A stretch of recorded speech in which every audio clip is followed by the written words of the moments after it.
करुणा तो स्पर्श ही नहीं कर, क्योंकि उसी से आए मार्ग में। हमें किसी के बनारस में प्रणब चलता था। वो तो उपासना ही थी ना, भगवा वस्त्र में थे।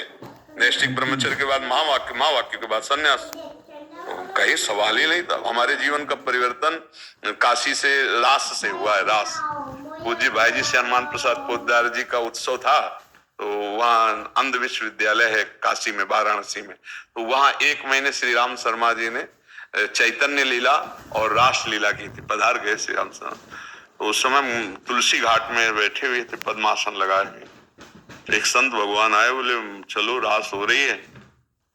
तो उनका हमारी रुचि नहीं। बोले कभी देखा? हमका कभी नहीं देखा। बोले चलिए, हमका हमारी रुचि नहीं है, आप क्यों हमें परेशान करते हैं? तो एक बार देख लीजिए। तो हमें लगा जैसे गांव में रामलीला होती है, ऐसे रासलीला कोई होती होगी। हमें मतलब परिचय नहीं था। तो उन्होंने कहा कि एक बार चलिए।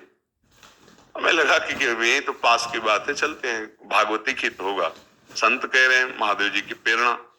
गए, बैठे।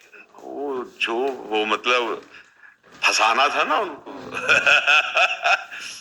जो देखा चैतन्य लीला, दिन में रात में रास लीला, अब तो नशा चढ़ गया। रोज पहले जाके बैठ जाते थे। 1 महीना जब हुई ना, भाई जी के पद पहले होते थे और फिर होती थी लीला।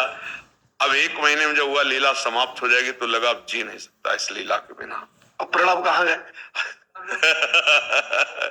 यही इनका खेल होता है। इसमें भगवत आकर्षण, इसमें ज्ञान विज्ञान काम नहीं करता, इसमें भगवत आकर्षण होता है। तो कहीं ना कहीं महाराज जी निर्विकार से रसोई सा श्रेष्ठ होगा, तभी तो जीवन इस तरफ आए। हाँ, बात इसमें ये होती कि कहीं ना कहीं महादेव जी की इसमें कृपा और प्रेरणा हम देखते हैं कि जा पर कृपा न करें पुरारी, सो न पाओ मुनि भगत हारी।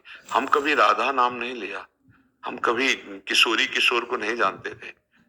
बस जीवन की शुरुआत ऐसी हुई, रो पड़े। पहली बार हम काशी में रोए थे श्री राम शर्मा के आगे, मुझे रख लो, जो आप कहोगे सेवा करेंगे, बस जहां जहां रास हो मुझे देखने का। उनको बाबा तो एक बार वृंदावन आ जा, बिहारी जी कभी छोड़ेंगे नहीं। तो बस बिहारी जी पकड़ लिए, वही पकड़े हुए, बस यही। हमें ये लगता है कि या तो स्वयं विवेक के द्वारा निर्णय कर ले, नहीं तो ऐसे हो जाए। अगर ऐसे हो जाए तो फिर हरि चलाने लगते हैं। हाँ, और जब हरि चलाते हैं तो ऐसे चलाते हैं माँ की तरह। जैसे माँ अपने बच्चे को चलाना सिखाती है ना, तो ऐसे चलाती है। वो